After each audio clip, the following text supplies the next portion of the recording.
Infecção pelo coronavírus. Para instantes, o Dr. Fernando Cardoso, da ilha, doutor em neurologia pelo Hospital Federal, do UFF, coordenador do setor de neurovascular do Copa-Dor e rotina da unidade de neurointensiva também do Copa-Dor. E é neurologista do Niterói-Dor. É um médico bastante ligado à rede Dor. Doutor Fernando, com a palavra. Então, inicialmente, agradecer o convite e parabenizar vocês por essa iniciativa. Acho que a gente está numa fase que a gente tem que disseminar informações. A gente está lidando com uma coisa que a gente não conhece. Cada semana uma informação nova. Cada semana a gente está aprendendo. Enquanto mais a gente disseminar, aprender, conversar, acho que isso vai ser cada vez mais importante. E a gente vai começar a ver doenças neurológicas associadas ao coronavírus, uma vez que elas são precoces. Frequentemente não, mas com uma grande proporção, ela é a primeira manifestação do Covid. Pacientes procuram assistência médica por um sintoma neurológico e chegando lá, seja através de um PCR ou seja através de uma tomografia, se diagnostica a SARS-CoV-2. Então, a gente está numa verdadeira guerra e a gente vai começar a ver as manifestações neurológicas. Mas, como eu disse, a gente está conhecendo essa doença e muito do que a gente se conhece, a gente se baseia no nosso passado, né? A gente está no momento em que aquele ditado, olha o passado para ver o presente e o futuro, se encaixa muito. Tudo começou, se a gente for falar em coronavírus, no final de 2012, né, em que na China houve alguns casos de pneumonia que desenvolveram com a famosa síndrome respiratória aguda severa. Isso se disseminou. Em abril de 2003 foi identificado o vírus que causava uma grave doença pulmonar e uma taxa de letalidade que era de 10%. Era um vírus que apresentava uma disseminação, um contágio não tão grande como é o SARS-CoV-2 e também tinha um período de incubação um pouquinho mais longo, mais curto, melhor dizendo. Em 2012, uma outra epidemia por coronavírus, né, o MERS, ficou bastante concentrada na Ásia Oriental, Arábia, que causava uma sintomatologia, uma síndrome muito mais grave, com uma maior taxa de mortalidade, mas que também conseguiu ser contida pelas características do vírus. Era um vírus que também tinha uma propriedade menor, contagiosidade, e também um período de incubação um pouquinho mais curto, que facilitava o seu pronto reconhecimento, o seu pronto tratamento. Até que surgiu o 31 de dezembro de 2019, que vai ser mais uma data que a gente nunca vai poder esquecer, porque ela vem mudar de vez a nossa vida. Porque foi nesse dia que a China informou a Organização Mundial de Saúde de casos de pneumonia de etiologia desconhecida. E em janeiro foi identificado o vírus. O primeiro caso nos Estados Unidos em 21 de janeiro. O primeiro caso no Brasil confirmado, não suspeito, mas confirmado em 26 de março e em 26 de fevereiro e 11 de março a Organização Mundial para a pandemia. Ou seja, em 2 meses esse vírus se disseminou por todo o mundo. Se a gente observar essa figura em que é a Europa, a gente vê como esse vírus se disseminou, concentrando-se sobretudo em Portugal e na Itália, com uma alta incidência e uma alta taxa de mortalidade. Esse dado é o dado de hoje. Cheguei em casa, entrei no site da Johns Hopkins e ele mostra que hoje no mundo inteiro tem 3.571.565 casos confirmados, 250 mortes, 187 países. Um professor que eu admiro muito falou para mim e eu concordo. A gente não teve Primeira Guerra Mundial, a gente não teve Segunda Guerra Mundial, a gente está numa Terceira Guerra Mundial, mas é um inimigo invisível e não tem tratamento. Então a gente está numa verdadeira guerra contra esse vírus. E que vírus é esse? O Covid-19 é um beta-coronavírus. Existem 4 tipos de coronavírus: alfa, beta, lambda e gama. Somente o alfa e beta que infecta mamíferos. O coronavírus responsável pelo SARS-CoV-2 é um beta-coronavírus. É um vírus relativamente grande, isso é uma informação importante, pois se ele é grande, ele pode ter dificuldade em penetrar em algumas localizações, por barreiras que impeçam a isso, por exemplo, a barreira hematoencefálica. Mas ele tem algumas propriedades genéticas que se assemelham muito ao SARS-CoV-1 e ao MERS. Cerca de 97% da genética entre eles são semelhantes, mas aqueles restantes 3% geram algumas propriedades que levam a contagiosidade e manifestações tão características. Existem proteínas que são muito importantes para a gente entender a fisiopatologia, com destaque para a proteína S ou spike, que é uma proteína que ela é a responsável, talvez direta, pela infecção das células humanas. Mas de que maneira? Através da interação principalmente com o receptor da enzima conversora da angiotensina, né? A gente que observa a célula, o vírus, a proteína transmembrana S e o receptor de enzima conversora da angiotensina. É o sítio de entrada à interação, é o binding, que a gente chama attachment, entre essas duas estruturas. Aqui nesse slide a gente vê muito bem como acontece. Esse processo ele pode ser dividido em 5 etapas. Em primeira etapa, eu tenho uma etapa de ligação, que é basicamente do inibidor de recaptação, inibidor do receptor da enzima conversora da angiotensina humana 2 com a proteína S. A segunda etapa é a entrada no interior da célula para um processo de endocitose, fusão. A segunda etapa ocorre a saída do... esse é um vírus de RNA, esqueci de falar. O RNA no interior da célula vai se replicar, vai para o núcleo da célula, onde vai gerar proteínas, vai formar uma nova cápsula, toda a sua estrutura, libera por exocitose. E todo esse processo vai ser identificado por células T e vai desencadear uma resposta inflamatória pronunciada. Isso é uma informação muito importante. Existe uma verdadeira tempestade inflamatória na fase inicial da SARS-CoV. E essa tempestade inflamatória a gente vê ao vivo, com uma manifestação clínica extremamente exuberante.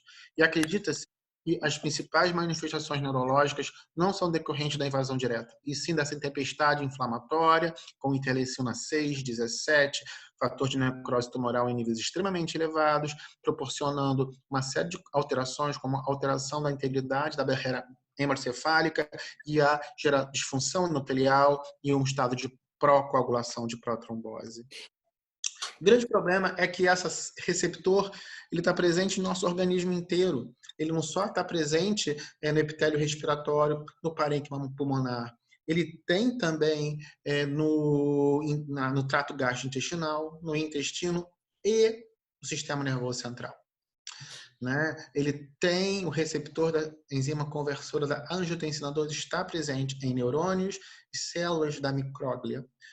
Consequentemente, o cérebro é um alvo.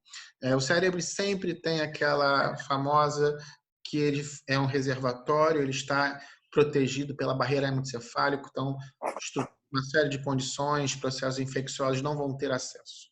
Como falarei mais à frente, o vírus sim tem acesso, mas não é o principal responsável pelas manifestações neurológicas. Antes de falar das manifestações neurológicas, é importante que a gente saiba das não neurológicas. Por quê?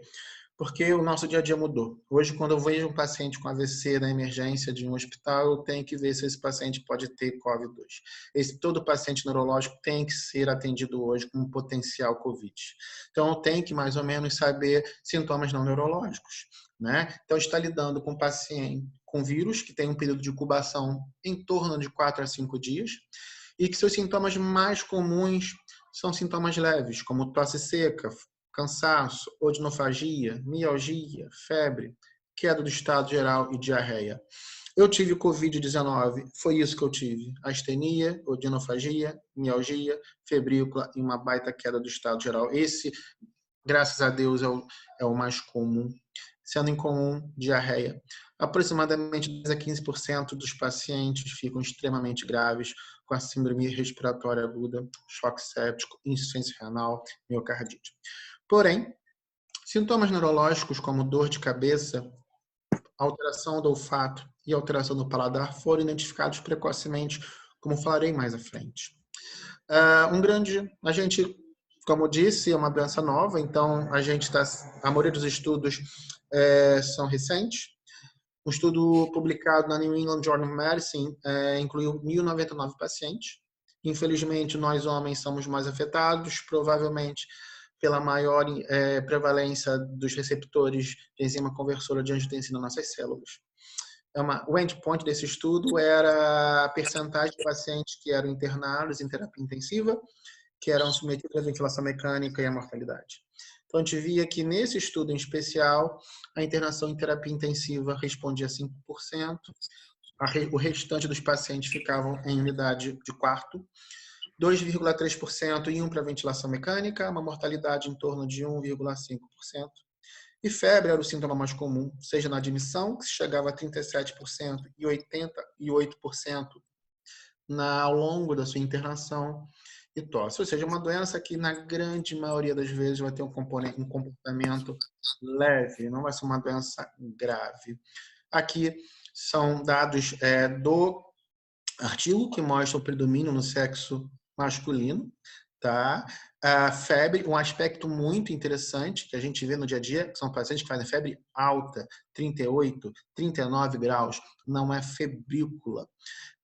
Sintomas extras, os mais comuns são tosse, fadiga, mas observamos, tem sintomas neurológicos como dor de cabeça, mialgia, ou seja, há uma disfunção muscular, consequentemente a liberação de enzimas musculares e assim por diante.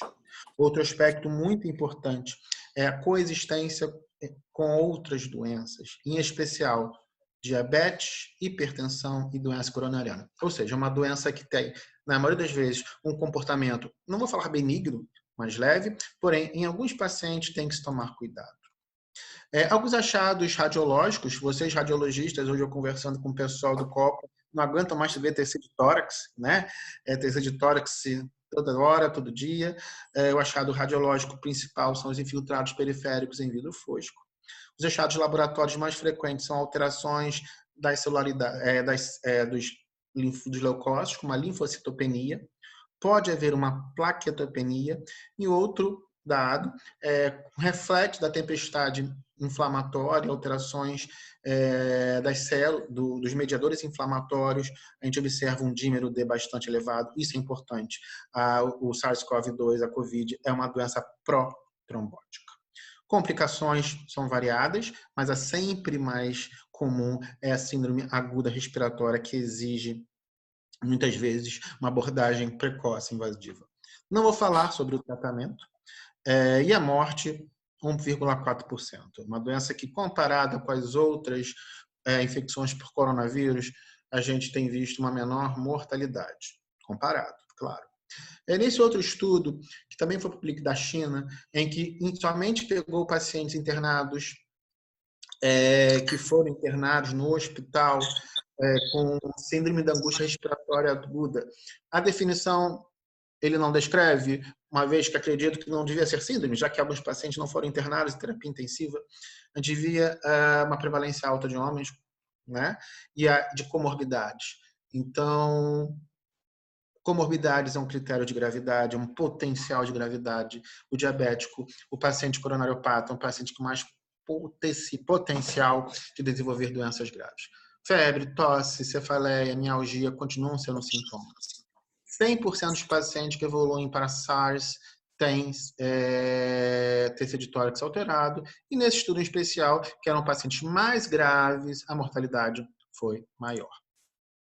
Aqui observamos os aspectos radiológicos variados, não vou entrar em detalhe, né? Como neurologista, uma tomografia de tórax temos dificuldade, mas o que leva a chamar a atenção uma linfocitopenia. Isso é importante quando a gente pensa em mecanismos de lesão neurológica, uma vez que o paciente que tem uma linfopenia pode ter uma predisposição e se comportar como um imunossuprimido, e a elevação do dímero D. É um marcador muito importante de trombose. Eu já vi pacientes com dímero D acima de 20 mil. Né? Isso é extremamente assustador para a gente que trabalha com neurologia e AVC. Outro estudo tentou caracterizar a gravidade desses pacientes. Quais pacientes vão evoluir mal? Né? E o que eles viram? Idoso. É o paciente que chega com soft score, que é um score de gravidade alto. É um paciente que tem dímero D elevado e é o paciente que tem comorbidade, ou seja, o idoso que tem um dímero D elevado, que é hipertenso e ou diabético e ou coronariopata, ele tem mais chance de evoluir com SARS, com choque séptico, com insuficiência renal. Isso na prática. Isso é identificado também em outros países, em outros além da China. Todos aqueles estudos que eu falei inicialmente eram estudos chineses. Esse é um report europeu, né, em que a gente vê a grande prevalência de comorbidade, sobretudo de hipertensão. Podemos classificar a COVID de forma assintomática, branda, moderada, severa ou crítica. Não sei se muito concordo, porque segundo a literatura, eu teria forma branda, mas para mim não foi branda nem um pouco. Eu não tive pneumonia, pelo menos não que eu saiba, mas a grande maioria dos pacientes, 70%, ficam aqui, em mild, brando ou assintomática. Por isso que a gente tem que perguntar agora para o paciente se ele tem algum elemento epidemiológico, algum contato ou sintoma, porque eu vou correr atrás desse diagnóstico. Bem, chegando propriamente dito à parte neurológica, o COVID, ele gosta do cérebro. Como eu disse, nós estamos lidando com uma doença nova, então muitas das informações que a gente tem, a gente procura extrapolar a partir do que se já conhece de outros coronavírus. No caso, o SARS-CoV-1 e o MERS, né, o coronavírus responsável pelo MERS. Na época do SARS-CoV-1, eram poucos relatos muito anedóticos, não tinham séries de casos. O que se observava é que as manifestações neurológicas mais frequentes eram periféricas, como a polioneuropatia axonal, que se manifestavam meses após, uma miopatia, como a rabdomiólise e as consequências. Porém, estudos de autópsia mostravam que sim, havia envolvimento do sistema nervoso central com edema, com vasodilatação, com uma vasculite, infiltração de monócitos e linfócitos, e além de alterações isquêmicas e desmielização. Além disso, vírus eram identificados no líquor e eram identificados em amostra de biópsia. Só para vocês saberem, há relatos de pacientes com doença de Parkinson com o SARS-CoV-1 identificado no líquor desses pacientes. Falarei um pouquinho assim. O MERS-CoV é uma doença mais grave. Ela tinha manifestações neurológicas que variavam geralmente na forma de uma encefalopatia. Uma grande porcentagem, próximo de 25%, desenvolviam a confusão mental, com delírio hiperativo ou hipoativo. Crises convulsivas em torno de 9%. Era a principal manifestação. Há relatos de AVC, porém, um quinto dos pacientes tinham basicamente alterações da consciência. Então, muito do que a gente hoje procura saber sobre o COVID-2, a gente procura a partir das informações de SARS-CoV-1 e do MERS-CoV. Baseando-se nos estudos iniciais em que foram vistos que cefaleia é um sintoma comum, na China foi publicado um artigo em que procurou em pacientes internados no hospital por sintomas neurológicos e viram que eles não eram infrequentes. Viu que 36% a 37% dos pacientes tinham sintomas neurológicos em algum momento. Porém, eles eram mais precoces na fase inicial. Foram 214 pacientes, predominantemente não graves. Os mais graves eram mais idosos, como eu falei. Febre, tosse e anorexia é um sintoma mais comum. E 36 tinham sintomas neurológicos, que eles dividiram em 3 grupos. Envolvimento do sistema nervoso central, em 25% dos casos que acontecia, do sistema nervoso periférico, 9%, e o músculo esquelético, 10%. Geralmente, os sintomas do sistema nervoso central são sintomas inespecíficos, tonteira, cefaleia, alguma sonolência, nada muito característico. O que chamou a atenção, principalmente, foi a ocorrência precoce de alterações do olfato e do paladar, que naquele estudo deu uma prevalência baixa, porém estudos que mostram até 80% de ocorrência de anosmia, fantasmia, caposmia, parosmia, ou ageusia ou disgeusia, e que isso é considerado um comprometimento periférico dessa infecção. E o que ele observou? Que os sintomas neurológicos aconteciam principalmente nos graves, ou seja, no idoso, hipertenso, no diabético, no coronariopata.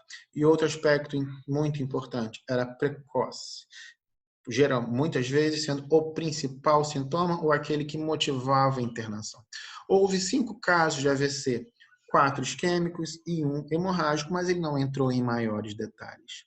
Então a gente vê aqui mais uma vez que o paciente que tinha sintomas neurológicos eram idosos, hipertensos, que apresentaram-se com febre e tosse, e o sintoma mais comum foi a alteração do estado mental, tá? Com delírio, com sonolência, com confusão mental. Laboratorialmente, destaque para a alteração dos linfócitos, aumento de marcadores inflamatórios, PCR, LDH, mas principalmente de dímero D, ou seja, são marcadores não só de gravidade, como também de envolvimento neurológico. Portanto, gravidade e envolvimento neurológico podem andar e andam de mãos dadas. Mas um quadro para reforçar essa informação. Pacientes podem apresentar tonteira, cefaleia, comprometimento da consciência, AVC agudo, crises convulsivas, ataxia. Pode apresentar nevralgia, alterações do olfato do paladar e lesão muscular. A mialgia do COVID é uma mialgia importante com risco de rabdomiólise. Se a gente concentra num paciente mais grave ainda, ou seja, aquele paciente que evoluiu com SARS-CoV-2, a gente vê esse estudo publicado no England, em que avaliou 58 pacientes idosos, em que 14% desses pacientes tiveram sintomas logo quando foram admitidos e aproximadamente 70% quando eles quando foi suspensa a sedação, o bloqueador neuromuscular. E a gente via que sintomas neurológicos mais comuns também foram de encefalopatia, agitação psicomotora. O delírio desses pacientes é um delírio diferente, né? Pelo menos o que eu tenho visto. Uma vez que, se eu tenho um paciente que teve uma infecção, um quadro crítico, a gente vai pensar, ele vai fazer delírio? O nosso dia a dia do neurologista em uma unidade hospitalar, idoso em delírio após ou no contexto de uma infecção. A gente tem visto que é algo diferente, né? Um delírio hiperativo, muitas vezes com pensamentos de natureza persecutória. É diferente, né? O CAN-ICU, que é um score que nós utilizamos para o profissional de saúde, tem uma alta taxa de positividade nesses pacientes. E, com frequência, pacientes tinham sinais piramidais. Esse estudo ele acompanhou alguns pacientes posteriormente e viam que essas alterações encefalopáticas, elas se mantinham e eles desenvolviam uma síndrome desconectiva. As imagens da ressonância de crânio eram variadas, tendo alteração realce leptomeningio, um aspecto muito interessante que talvez reflita ao mecanismo de entrada, em estudo de perfusão, uma hipoperfusão frontal, geralmente bilateral. O líquor era um líquor frequentemente normal, tá? Em que a PCR para esses pacientes não era identificado, não costumava ter aumento de celularidade, talvez no máximo uma hiperproteinorraquia. Mas por que e como? Quais são os mecanismos que o SARS-CoV-2, o COVID-19, gera lesões neurológicas? São 4 os principais mecanismos. Uma lesão direta, seja por propagação retrógrada ou por disseminação hematogênica. O que seria a propagação retrógrada? Acredita-se que o vírus ele pode ganhar o sistema nervoso central através da infecção de terminais nervosos. Por exemplo, a nossa mucosa nasal, ela, além do endotélio vascular, ela tem terminações nervosas olfatórias que vão diretamente fazer contato com o bulbo olfatório. Este atravessará a placa cribriforme e ganhará o sistema nervoso central na sua porção frontal. Existem estudos que, com COVID, com SARS-CoV-1, em que injetavam em cobaias diretamente na mucosa nasal o vírus. E observava 60 horas depois a identificação desse vírus no sistema nervoso central desses pacientes.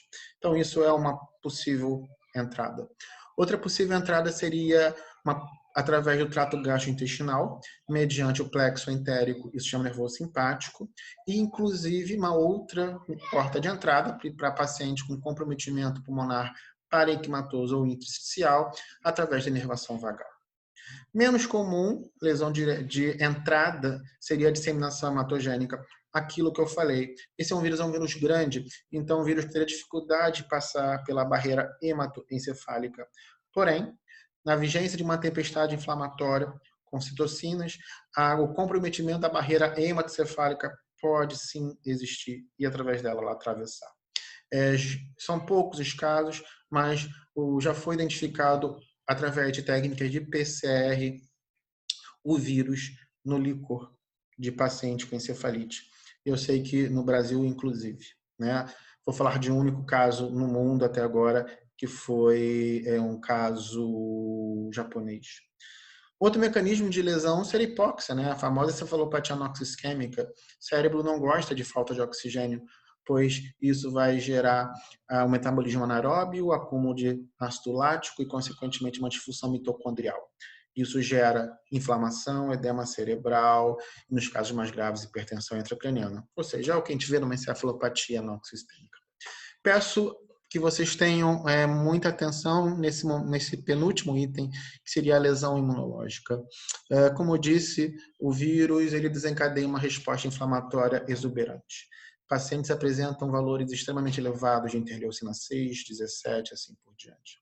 Então, esse processo inflamatório e trombótico associado pode gerar lesões tanto da barreira hematoencefálica como manifestações neurológicas variadas.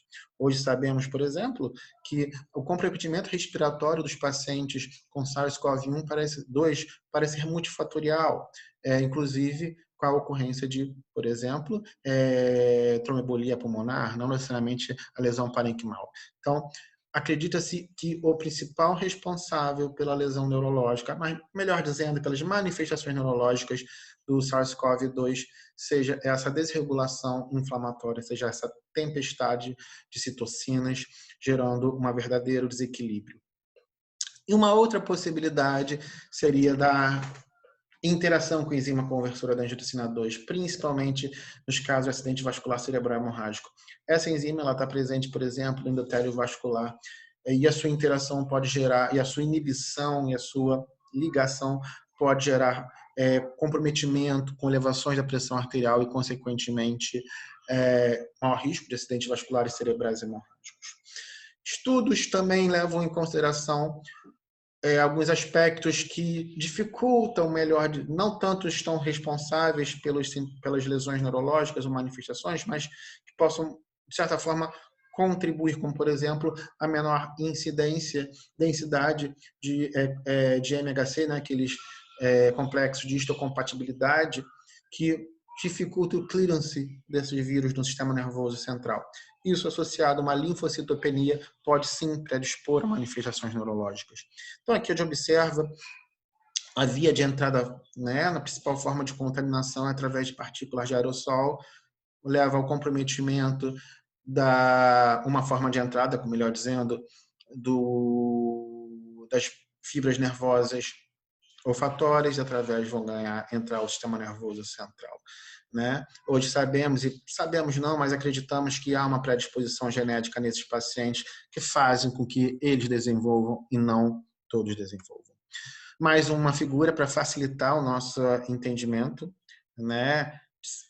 O cérebro podendo ser invadido pelo bulbo olfatório, pelo nervo vago, pelo sangue, uma vez infectado pelo vírus, aquele processo que eu falei, cai na circulação, vai interagir com vai ativar uma resposta inflamatória, então tem interleucina, eu tenho citocinas, eu tenho fator de necrose tumoral, isso tudo gera uma disfunção metabólica endotelial, ou seja, é uma verdadeira tragédia. Então, a partir dessas informações, a gente consegue criar um fluxograma e pensar em como que esses pacientes podem gerar sintomas neurológicos. Por exemplo, eu posso ter uma lesão direta do cérebro, por uma invasão, seja por uma disseminação hematogênica, ou seja, como disse, por uma lesão, por uma entrada direta por esses caminhos. Posso ter uma lesão hipóxia-isquêmica. Eu tenho mecanismo imunológico, eu tenho inibidor da enzima conversora, eu tenho as enzimas conversoras de angiotensina, eu tenho a ausência de uma grande densidade de complexos de compatibilidade. Então, isso vai gerar sintomas que podem ir desde uma encefalite viral, desde uma encefalopatia que a gente chama tóxica e não infecciosa, ou seja, não uma encefalopatia inflamatória, e acidentes vasculares cerebrais, sobretudo em jovens. Uma coisa que, quando a gente começou a falar sobre SARS-CoV-2, a gente falou, vai começar a surgir polineuropatias inflamatórias agudas, a semelhança que aconteceu na época da epidemia de Zika, chikungunya e dengue. E já existem casos na literatura de pacientes que desenvolveram dias, semanas após uma infecção pelo SARS-CoV-2, ou seja, pelo COVID-19, uma sintomatologia característica de síndrome de Guillain-Barré. Existem vários relatos, inclusive com síndrome Miller-Fisher. Nesse estudo saiu na New England, foram incluídos quase 5 pacientes, e que eles observaram, e que é compatível com aqueles outros estudos que mostrei anteriormente, há um período de latência, né, 7, 10, 5 dias. O que chamava atenção é que a incidência de insuficiência respiratória desses pacientes não era pequena, era grande. Tá? E é um N muito pequeno, mas a maioria dos pacientes tinha uma polineuropatia axonal e não desimunizante, que é a sua forma mais comum. Eu não vou falar sobre tratamento, né? O uso de imunoglobulina em pacientes com D alto é sempre algo que a gente fica com medo, porque são 2 características protrombóticas, mas todos os pacientes que tiveram diagnóstico de Guillain-Barré receberam tratamento inicial, pelo menos com imunoglobulina, e também não havia nenhum relato da dosagem de Mirudê. Então, a gente provavelmente verá caso de Guillain-Barré, mas é importante lembrar que ele não é uma manifestação precoce, é um quadro pós-infeccioso, mas claro, o N é muito pequeno, talvez daqui a 6 a 12 meses a gente tenha uma mudança de opinião e veja que seja uma ação direta do vírus. Uma outra forma de neuropatia periférica é a disfunção olfatória e gustatória, que não é infrequente. E o que chama a atenção é que, inicialmente, muitos desses pacientes procuravam serviços de otorrinolaringologia, mesmo não tendo sintomas como obstrução nasal, rinorreia, dor de garganta, dor de ouvido, assim por diante. Era única, exclusivamente, anosmia, parosmia ou ageusia. Já ouvi pessoas falando que a única manifestação que teve foi a alteração do olfato e do paladar. Vemos que ela é uma manifestação precoce, atingindo o pico da sua ocorrência até 5, 4 dias. Aqui a alteração do olfato, aqui é do paladar, e ela tem bom prognóstico. A grande maioria dos pacientes tem uma recuperação satisfatória após 2, 3, 4 semanas. Então, temos que perguntar para o paciente, quando eu estou examinando, se há alteração olfatória, pois a sua ocorrência deve obrigatoriamente fazer a gente hoje pensar em Covid-19. E estudos em imagem mostram que há uma alteração inflamatória, né, do bulbo olfatório, do nervo olfatório, ou seja, há uma perineurite, há uma inflamação no nervo olfatório, mais um dado mostrando que é um caminho através do qual esse vírus pode ganhar o sistema nervoso central, ou seja, não é um sintoma primeiro conversivo, não é um sintoma psiquiátrico, não. É algo comprovado por métodos de imagem. Como eu disse, uma outra possibilidade é a encefalite viral, que o que é nada mais nada menos que uma lesão inflamatória do cérebro, do sistema nervoso central, causada por uma série de condições clínicas virais, né? A clássica é a encefalite pelo vírus da herpes, mas uma série de outros vírus e micro-organismos podem causar. É uma doença de instalação aguda, tem febre, tem cefaleia, tem vômito, que é? tem crises convulsivas. Entendi. É um líquor predominantemente inflamatório, com aumento de celularidade e de proteína. Claro que, eventualmente, o líquor pode vir normal, sobretudo que se for coletado muito precocemente. Porém, o líquor de uma encefalite viral ele é predominantemente alterado.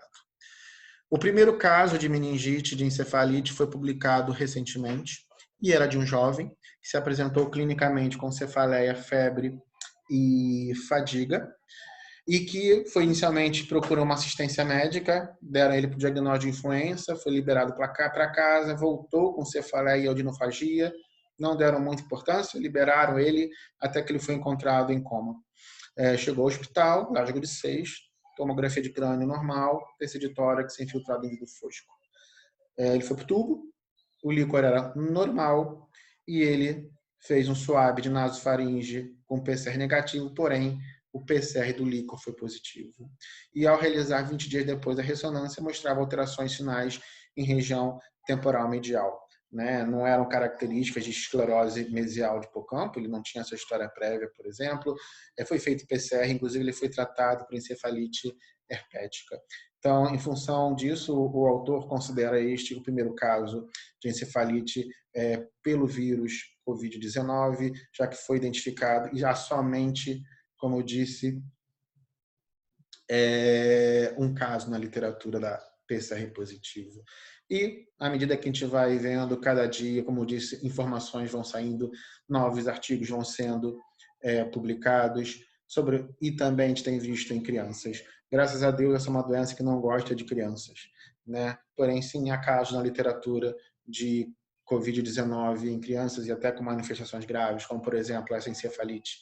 Uma criança de 11 anos que se manifestou com estado de mal epilético não convulsivo, líquor com pleocitose linfocítica, mas o SWAB tinha tanto negativo, o PCR para o vírus era tanto negativo no SWAB quanto no líquor.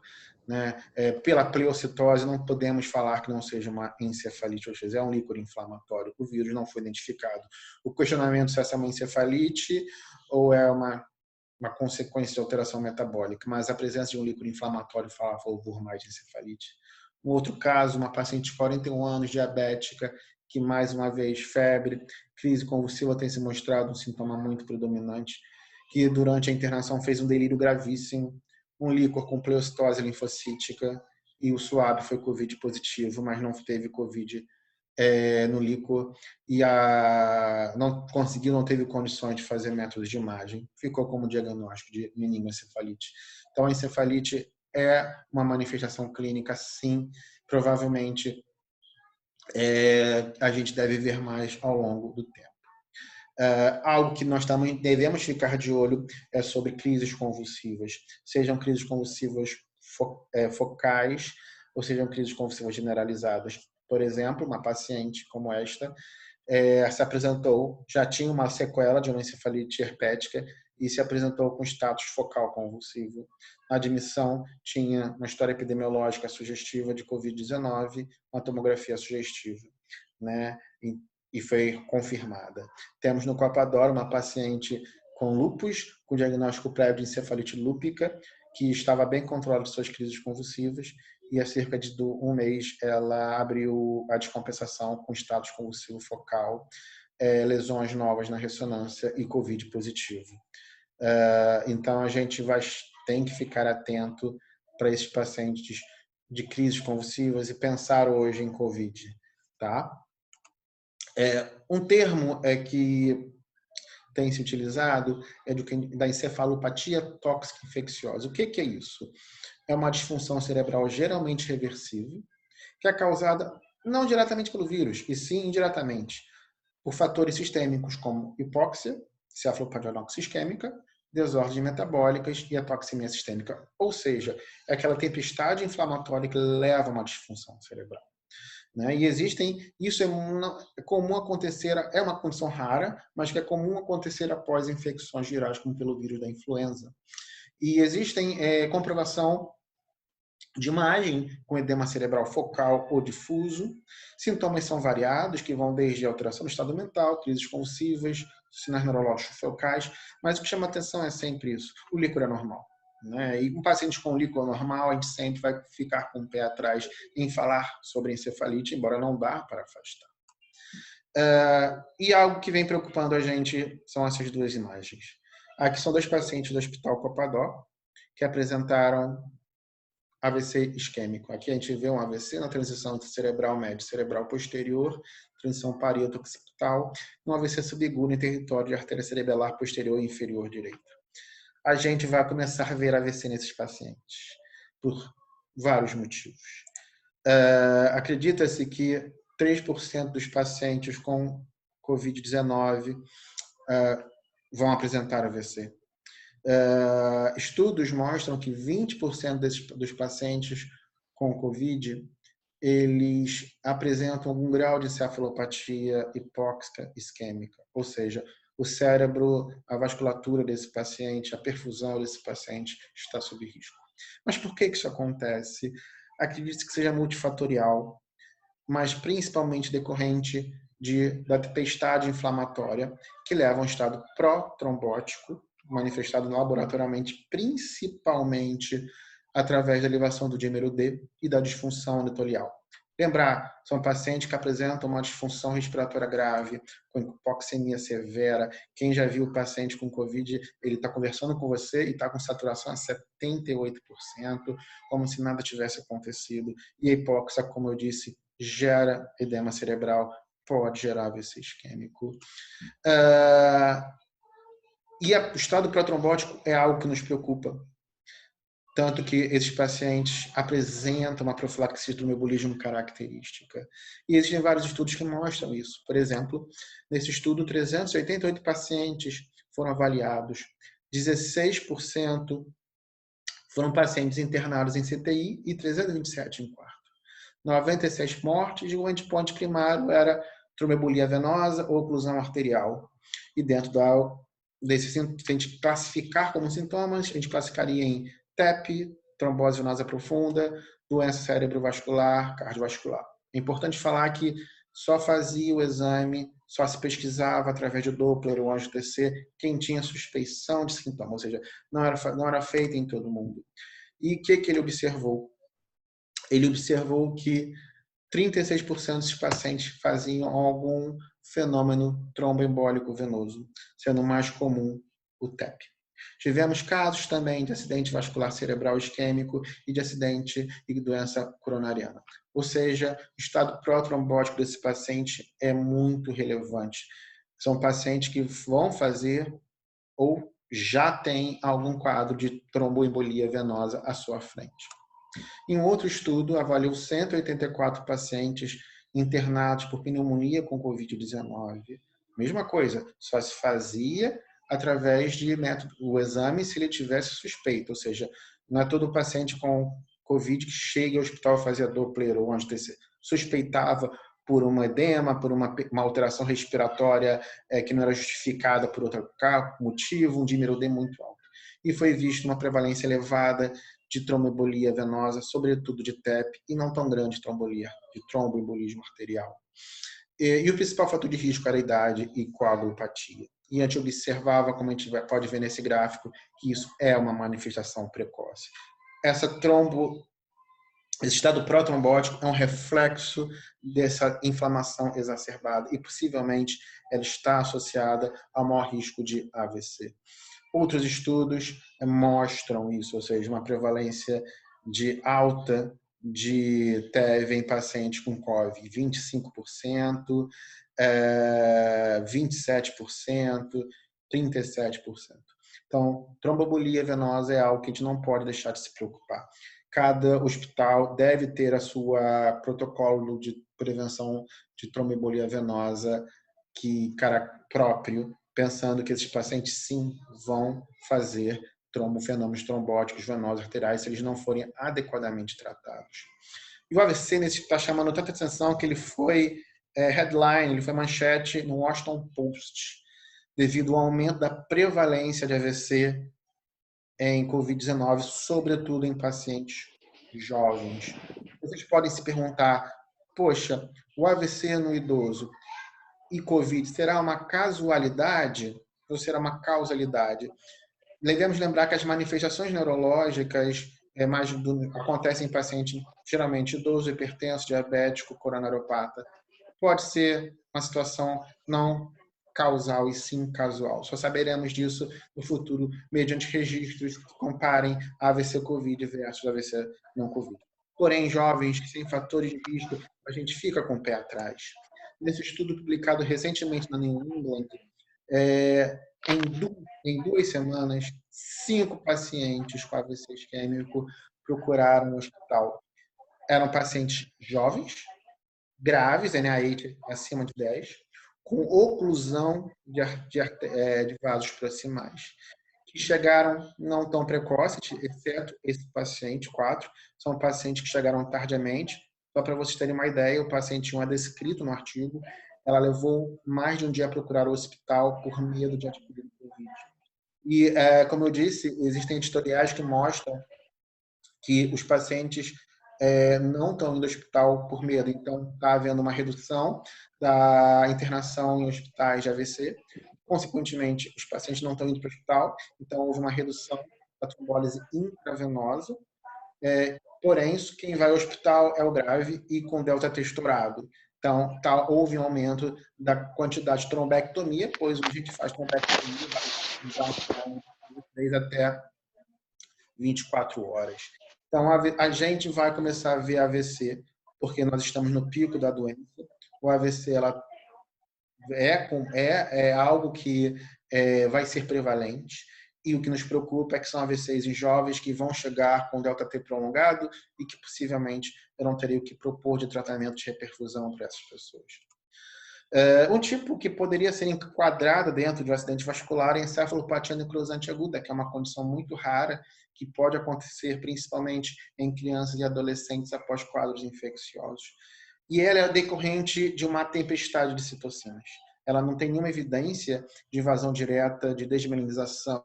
É algo que as citocinas em grandes quantidades levam a uma desregulação dos mecanismos de regulação do fluxo sanguíneo cerebral, de hiperperfusão, gerando lesões hemorrágicas. Então, geralmente são pacientes que apresentam lesões multifocais, bilaterais, simétricas ou não, e sobretudo nessas regiões, guardem tálamo, tronco cerebral, substância branca cerebral e cerebelo. Nesses pacientes, a ressonância é fundamental, uma vez que, se eles chegam tardiamente, não veremos as lesões hemorrágicas, e a ressonância vai ser importante através da década de Swan, ou do T2 estrela, em que a gente vai ver o depósito de hemociderina e de outros derivados do metabolismo da hemoglobina associado a alterações de sinal nessas regiões. Aqui é um caso descrito na literatura de um paciente que fez uma encefalopatia necrosante hemorrágica aguda. Observamos uma hipodensidade talâmica bilateral, foi afastada a trombose venosa e alteração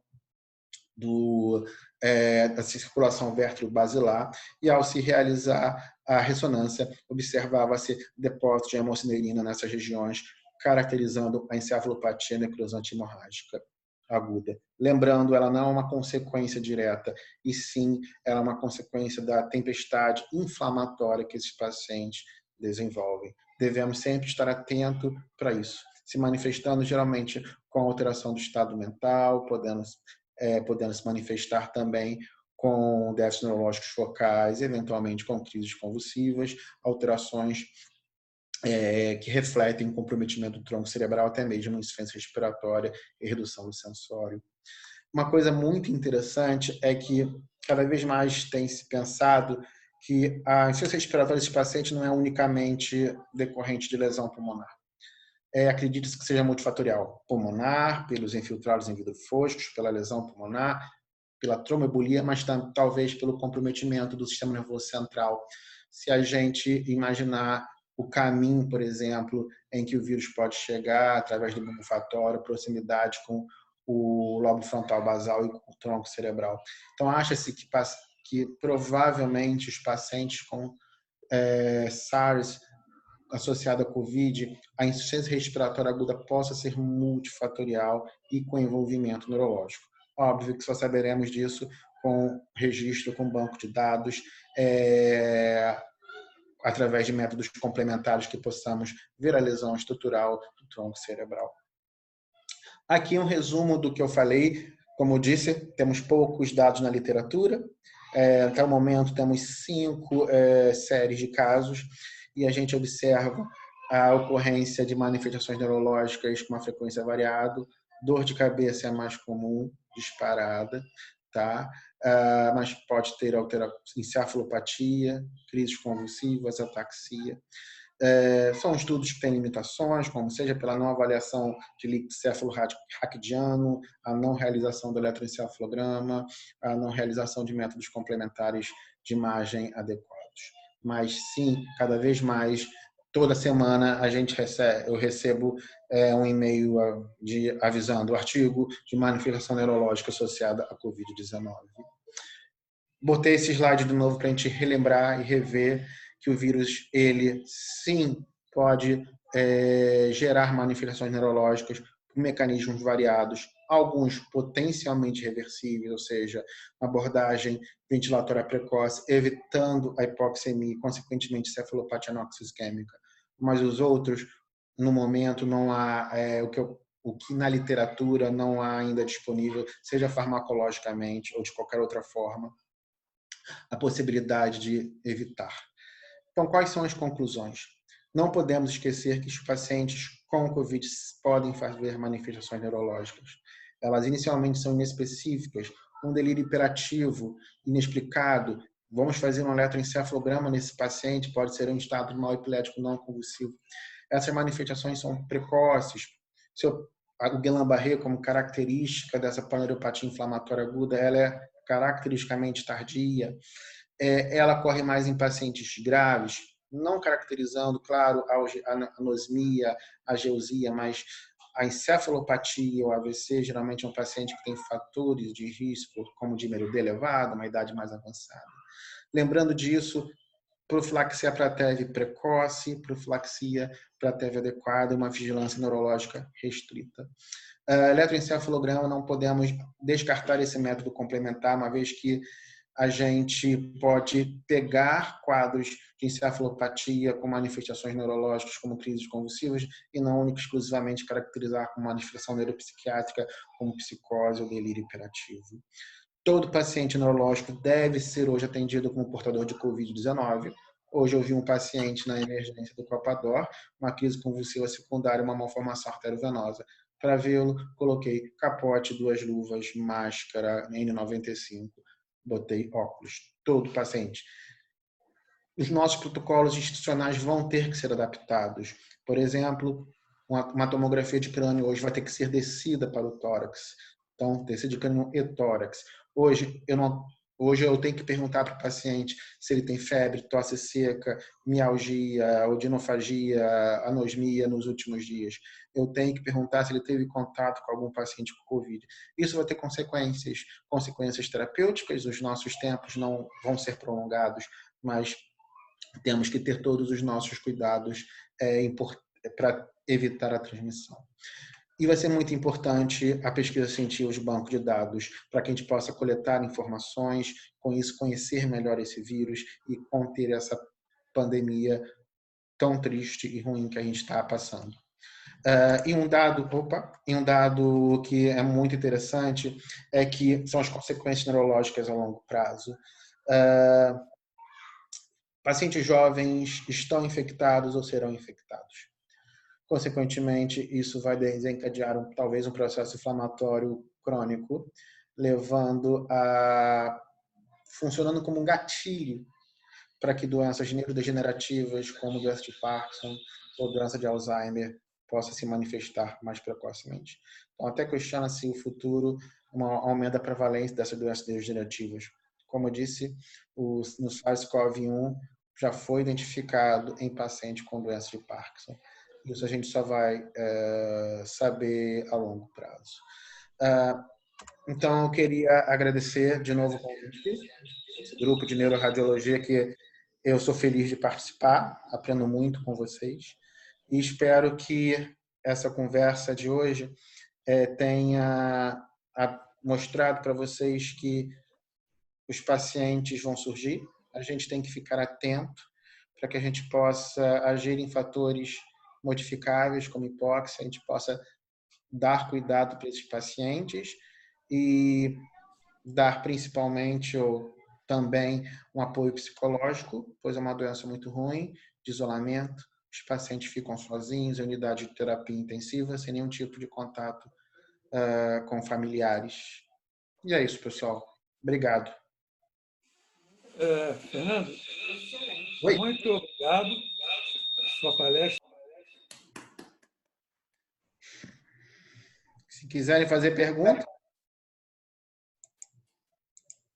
Aqueles casos de encefalite, por exemplo, que você mostrou, Sim. e eu fiquei em dúvida, fica-se em dúvida se aquilo pode ser uma encefalite pela presença do vírus ou autoimune.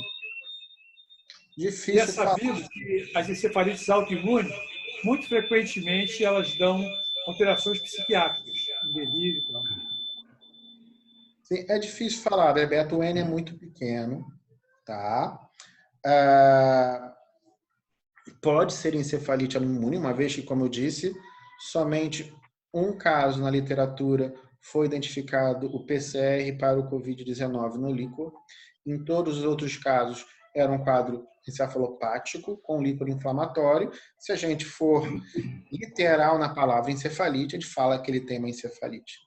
Provavelmente, eu vou falar minha opinião pessoal, eu não acho que essa encefalite seja por uma ação direta do vírus. Eu acho que ele seja secundário a uma descarga inflamatória exacerbada, com disfunção endotelial, com protrombose, gerando lesão inflamatória do cérebro. Eu acho que a gente só vai saber disso daqui a 6 meses, um ano, através de um registro de banco de dados bem feito, com um estudo inflamatório sérico, licórico, método de imagem, em que a gente vai saber isso. No momento, a gente tem muito poucos casos na literatura, como eu disse, são casos em que não faz o líquor porque na China, às vezes não consegue fazer líquor por questões institucionais, não tem método de imagem, né? Então, pessoalmente, eu não acho que é pela ação direta do vírus. Eu acho que é uma consequência da tempestade de citocinas e da inflamação. Porque o que a gente tem visto no dia a dia desses pacientes? São pacientes que ficam muito graves rapidamente. São pacientes que ficam extremamente instáveis, usando noradrenalina em dose alta, faz ciência renal. E assim, é como se fosse aquele filme, O Feitiço do Tempo. É tudo igual. Ele interna, vai para o tubo, em 3 dias para de urinar. Assim, então, eu acho que isso tudo é pela inflamação. Pode ser por uma ação direta do vírus? Pode. Eu acho que a gente só vai saber disso com o tempo, através de um registro em um banco de dados. Por isso que é essencial que nós médicos a gente se reúne através de grupos, não só para discutir os casos, mas que essas informações sejam coletadas, sejam colocadas em um banco de dados, um registro, para que daqui a um tempo a gente poder reunir informações e responder todas essas perguntas e, quem sabe, desenvolver uma terapia específica, seja imunológica, anticorpo monoclonal, o transplante de plasma, porque na prática hoje não há tratamento para COVID. O tratamento para COVID hoje 19, nos casos graves, é uma boa terapia intensiva e rezar. Claro que a gente pode fazer hidroxicloroquina, tocilizumab, ornizevir, mas o que a gente vê os dados são muito poucos, as informações muitas vezes são discrepantes, um estudo fala uma coisa, outra coisa. Um suporte médico, pelo menos na minha curtíssima experiência com essa doença, é o suporte médico intensivo. A gente tem entrado no Copador 8 horas e saído 9 da noite. É uma doença muito triste. Em 20 anos de medicina, eu acho que eu nunca passei por uma situação tão dramática como a gente tem passado, tanto do ponto de vista clínico como psicológico, né? Pacientes que ficam completamente isolados, sem nenhum contato com a família. É algo que a gente, pessoalmente, eu acho que a gente tem que acabar. De alguma maneira, a gente tem que se juntar, estudar para a gente acabar e destruir essa pandemia. Fernando, chegaram duas perguntas aqui pelo bate-papo. Se você puder responder, você tem um tempinho? Claro, tem todo o tempo do mundo. A Ana Beatriz Calmon perguntou se existe alguma característica específica da cefaleia. Não. Na verdade, nenhum estudo caracteriza a cefaleia. Tá? Eles só descrevem a cefaleia. Então, eu não sei te responder, só botam dor de cabeça.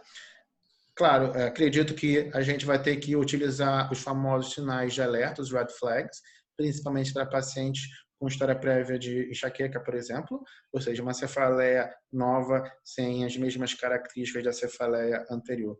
Volto a dizer, hoje o paciente neurológico que procura uma emergência, a gente tem que pensar em Covid. Infelizmente, esse é o nosso dia a dia. Se ele chegar por uma inteira, eu vou perguntar para ele, claro que eu não vou fazer ressonância em tomografia em todo mundo, mas de crânio, mas eu vou perguntar para ele se ele tem algum sintoma de Covid, se ele teve algum contato epidemiológico. Então, a cefaleia é a mesma coisa, né? Se for um paciente migranoso, com as mesmas características da migrânia, provavelmente é migrânia, né? Estamos sobre estresse, o principal fator desencadeante para migrânia é estresse. Então, a literatura ele não descreve as características da cefaleia, só coloca cefaleia como uma manifestação neurológica que é completamente inespecífica. Né? Tem uma outra aqui da Nicele. Que... Tá bom, faz a pergunta. Ele está perguntando se tem alguma coisa na imagem que você pode desconfiar de que seja um infarto por Covid. Se geralmente pegar a área de fronteira. Pelo que eu entendi, é território mais proximal, né? No estudo que você mostrou. De novo, são poucos casos. Né? Pode haver aura de fronteiras, uma vez que um mecanismo fisiopatológico que possa estar associado à encefalopatia por hipóxia, gerando lesões tipo watershed.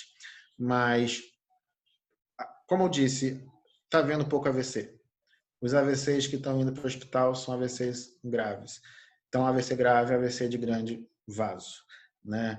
E se eu penso em quadro protrombótico, esse quadro protrombótico ele pode gerar desde uma embolia paradoxal secundária a uma trombose venosa profunda, isso consequentemente gera lesão de vasos maiores, mas também eu posso dar um quadro protrombótico com lesão de pequenos vasos, já que o mecanismo de inflamação e de protrombose ela é disseminada. Mas volto a falar, a gente está conhecendo, os casos são poucos, né? Existem relatos anedóticos de AVC, a maior foi esse da New England, chamou a atenção foi que AVCs em menos de 50 anos, nesse hospital, tinha uma prevalência em 2 semanas, era de 0,73. Em 2 semanas eles tiveram 5 AVCs, isso que chamou a atenção. E foram AVCs de grandes vasos, provavelmente secundários a fenômenos, seja por embolia paradoxal ou algum estado pró-trombótico. Então, na verdade, até agora não tem nenhum elemento que fale, seja de imagem ou de clínica. Jovem com AVC não é comum. A gente pensa em dissecção, uso de drogas, outros estados pró-coagulantes. Possivelmente veremos trombose venosa cerebral, maior quantidade, também pelo estado pró-trombótico. Suspeição baseada na quadro epidemiológico, sintomas, e como eu disse, hoje o nosso protocolo de AVC do Copador basicamente mudou no que se refere a tomografar o tórax, fazer uma anamnese não dirigida só, também dirigida para COVID, e criteriosamente indicar a internação ou não desses pacientes, as contraindicações e indicações continuam as mesmas. Mais uma vez, eu acho que a gente vai começar a ver AVCs, nós temos 2 AVCs no Copador, a gente vai começar a ver AVC porque a gente está no pico dessa doença, então a gente vai começar vendo AVC, mas Os pacientes provavelmente que irão para o hospital são pacientes graves. Não acredito que o AIT vá para o hospital e nem o AVC isquêmico menor, por exemplo, que se manifeste como uma disartria, uma paralisia facial central. Só para vocês terem uma noção, a gente atendia 25 a 30 AVCs por mês no Copa Dora, a nossa média caiu para 10 a 5. Por quê? Para os da AVC, não. Os pacientes não estão indo para o hospital. Mas eu, pessoalmente, acho que a gente vai passar a ver mais AVC. Somente nessa semana nós estamos com 5 pacientes neurológicos e Covid positivo. A gente vai ver porque a gente vai ter mais paciente e a manifestação neurológica ela é precoce. O que é importante é que agora a gente tenha não só foco, por exemplo, o paciente está grave, PF baixa, mas talvez vai ter que olhar uma pupila, né? Participei de um webinar também de São Paulo com a Gisele Sampaio, em que o paciente era um Covid-19 muito grave, ela abriu os olhos, baita pupila midriática, desceu para tomografia, hemorragia cerebral. Então, talvez a gente vai ter que também estar atento a sintomas neurológicos, nem que seja uma simples pupila ou outros. Então, assim, uma imagem radiológica ainda não tem. Eu acho que é um conjunto de fatores epidemiológicos, clínicos, e volto a falar. Hoje, não tem como você atender um paciente em uma emergência sem pensar que ele possa ter Covid. Até porque a primeira manifestação pode ser neurológica. E, às vezes, ele teve contato com alguém que é Covid positivo e não sabe. Fernando, uma coisa também que deve estar acontecendo é que a gente faz muito pouca ressonância desses pacientes. Então, deve estar passando muita coisa, que às vezes o sujeito está tão grave que você não está tão preocupado com a sonolência dele, com coisas, dados neurológicos assim menores. Então, ele acaba falecendo sem o exame do cérebro, né? Então, a gente está vendo a ponta do iceberg, né? Sim, são pacientes que ficam muito graves.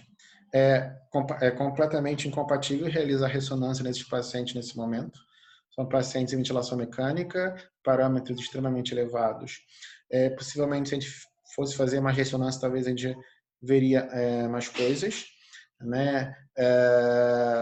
Talvez é algo que a gente tem que avaliar. Como eu disse, por exemplo, o delírio desse paciente ele é diferente, não é o delírio que a gente está acostumado a ver. É uma encefalopatia diferente. Então, são pacientes que merecerão líquor, eletroencefalograma, um método de imagem adequado, apropriado no momento, melhor para ser feito, né? Então, como eu disse, até discuti um caso com a Luciane hoje que a gente não sabe o que é.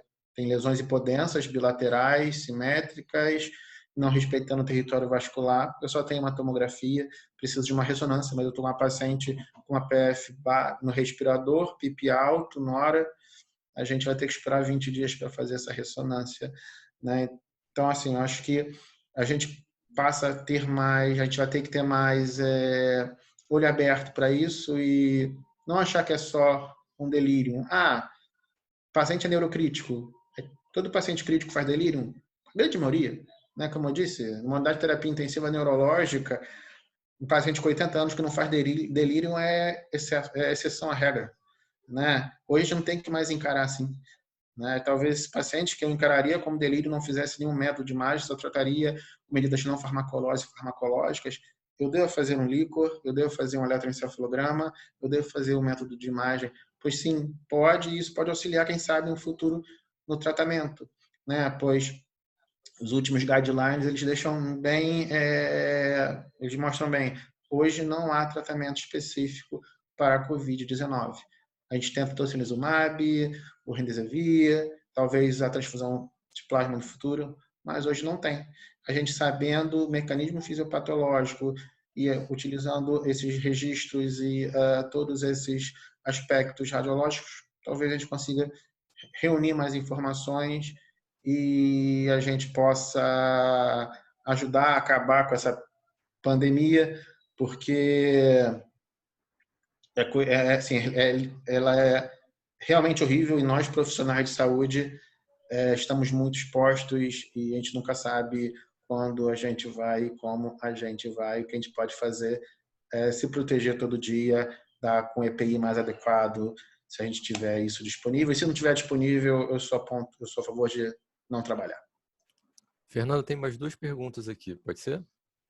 Claro, Luiz tem Eduardo todo. Novis está perguntando se você trataria encefalite por Covid com imunoglobulina. E o Jano Souza perguntou se você tem alguma experiência com corticoide, que já tem alguns estudos em fase 2A, se você tem alguma experiência com corticoide.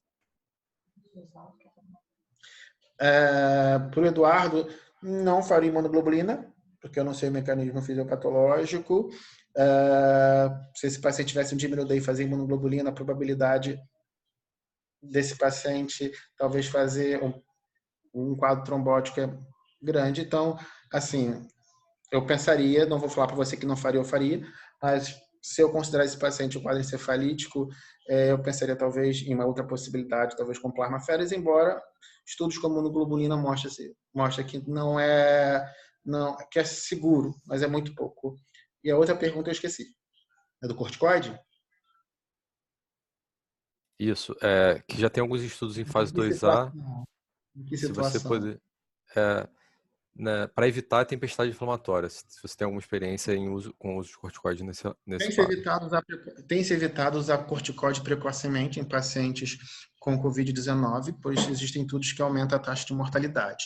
Né? A maioria dos estudos utiliza o corticoide precocemente na vigência do choque séptico. Parece que além de 8 dias, ele pode ter algum tipo de benefício, não tanto neurológico, tá? Mas a princípio o corticoide é evitado. Outra situação para pacientes que fazem tocilizumab, já que esses pacientes fazem uma descarga inflamatória também muito importante. Então, recomendo-se, ao se fazer tocilizumab, utilizar corticoide também por causa da descarga inflamatória. Então, a princípio, pensando em quadros neurológicos, não há na literatura, vou falar muito pequeno, nada que se mostre benefício do uso de corticoide. E falando em Covid-19, a mesma coisa. Se procura evitar precoce, pode-se fazer além de 8 dias, e se um paciente tiver com altas doses de amina vasoativa, o uso da corticoide está direcionado ao choque séptico e não à Covid-19 propriamente dito. Bom, Fernando, muito obrigado pela sua palestra, foi extremamente elucidativa. Você vê que se deixar, a gente não acaba com perguntas, entendeu? Então, Quem tem meu WhatsApp pode mandar. Isso, então. Quem tem o WhatsApp pode mandar, porque a gente Professor tem... Osvaldo, o senhor está aí também. Tudo bem, Fernando? Muito boa, excelente apresentação, viu? Brilhante apresentação. Eu até Obrigado. aproveitar, me permita só um segundinho, é a questão de alguns pacientes que saem da terapia intensiva com uma fraqueza muscular maior. Isso você tem visto, tem observado uma dificuldade maior da recuperação motora desses pacientes? Professor, a minha experiência com o Covid está sendo relativamente recente. Né? Os poucos que eu vi, os pacientes jovens não. Os pacientes idosos, sim. Mas a gente tem que lembrar que são pacientes que recebem corticóide em alta dose, possivelmente, bloqueador neuromuscular. Aí a dúvida, será que a disfunção neuromuscular do paciente crítico? Crítico, essa é a impressão que dá, né? Será que é a doença? Eu acho que eu não sei responder, mas o que eu vejo? Que os jovens, eles se recuperam rápido e os idosos não. Os idosos, eles tendem a ter internações mais prolongadas. Então, acho que essa disfunção... Os estudos mostram, esses pacientes fazem uma lesão neuromuscular, inclusive tem uma revisão muito boa sobre disfunção neuromuscular e Covid-19. Não botei no estudo, na apresentação, para não ocupar muito tempo, mas esses pacientes fazem mialgia com rabdomiólise eventual, CKs elevadas, e nesse contexto de bloqueador neuromuscular, acredito que será muito difícil, exceto, claro, pacientes que possam ter um quadro pós-infeccioso caracterizando Guillain-Barré, ou situações que apresentam um quadro que deixa a gente com uma pulga atrás da orelha, e talvez estudos anatomopatológicos de biópsia de nervo periférico com pesquisa de alterações inflamatórias, e que sem sabe a identificação do PCR do vírus. Então, eu acho que assim, a gente vai, mesma coisa, eu acho que vai ser difícil. Que eu vejo é que o jovem tende a se recuperar mais rápido e o idoso não, mas eu acho que também pode ter componente da disfunção neuromuscular adquirida do paciente crítico, seja na polineuropatia ou miopatia do paciente crítico. Uma excelente apresentação, muito obrigado, Carlos Henrique, ao Bebeto também aí. Aprendi muito. Doutor Oswaldo, muito obrigado pela sua participação. Brilhantou muito a reunião. Uma honra poder assistir uma apresentação nesse naipe, né? Que até o momento não vi nada melhor do que a apresentação do Fernando, viu? Foi Não uma tem dúvida. revisão Então, ampla. Fernando, você está de parabéns. Quem Parabéns. quiser fazer mais perguntas pode usar o WhatsApp. Então, Então, tá, gente. muito obrigado mesmo pela participação. Obrigado. Se Amanhã cuida. amanhã nós vamos ter uma apresentação muito interessante do Dr. Gabriel Mufarrege, que vai falar sobre epilepsia temporal, que é um assunto muito interessante, e vai contar com a presença da doutora Leila Schmelli e também da chefe da neurofisiologia do Hospital do Cérebro. Então, vai ser uma palestra muito interessante. Então, contamos com vocês amanhã. Um abraço. Obrigado, gente. Tchau.